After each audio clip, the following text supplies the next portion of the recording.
22 जनवरी 2024 इसी दिन सदियों का वनवास काटकर भगवान राम अयोध्या नगरी में आने वाले हैं, जिसके लिए तैयारियां जोरों पर है। 22 जनवरी को राम मंदिर का उद्घाटन होगा और यही राम मंदिर लोकसभा चुनाव में बीजेपी के लिए ट्रंप कार्ड साबित होगा।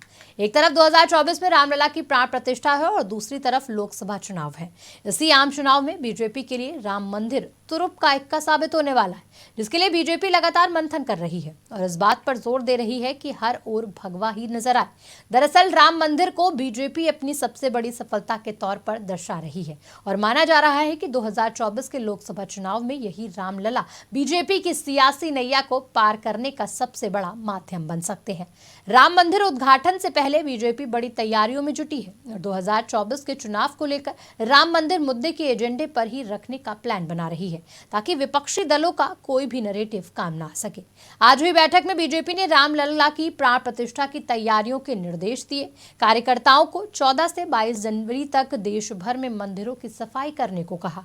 इसके अलावा राम ज्योति जलाने का भी निर्देश दिया। बैठक में कहा गया कि हर परिवार को 5 राम ज्योति जलानी है। 22 जनवरी यानी कि प्राण प्रतिष्ठा वाले दिन शाम में ये ज्योति जलानी है। बैठक में अयोध्या आने वाले श्रद्धालुओं की मदद और व्यवस्था का जिम्मा यूपी, बिहार और आसपास के राज्यों को दिया गया। इस बैठक में राम मंदिर से अलग लोकसभा चुनाव को लेकर भी चर्चा हुई। बैठक में नए वोटर्स और महिला वोटर्स को लेकर फोकस किया गया। पूरे अभियान के जरिए बीजेपी देश भर में युवाओं और महिलाओं तक अपना संदेश पहुंचाना जा रही है। इस अभियान में 2014 के पहले देश के हालात और मोदी सरकार के 10 साल के अंतर को समझाया जाएगा। वहीं बात की जाए राम मंदिर की, तो बीजेपी कहती है कि राम मंदिर राजनीति का मुद्दा नहीं है, लेकिन बीजेपी खुद लोगों को अभियान चलाकर लोगों तक राम मंदिर की उपलब्धि गिनाना चाहती है। बीजेपी का कहना है कि राम मंदिर एक स्वप्न के साकार होने का एक जरिया है।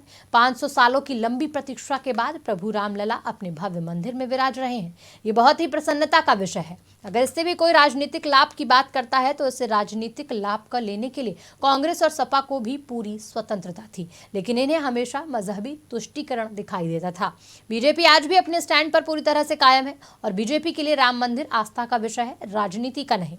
बहरहाल माना जा रहा है कि बीजेपी राम मंदिर के एजेंडे पर ही चुनाव लड़ने की रणनीति बना रही है, जिसका काउंटर विपक्ष को नहीं मिल पा रहा है, जिसका फायदा बीजेपी पूर्ण रूप से उठाएगी और बीजेपी 2024 के चुनाव को राम मंदिर मुद्दे के एजेंडे पर ही रखने का प्लान बना रही है ताकि विपक्षी दलों को कोई भी नैरेटिव काम ना आ सके।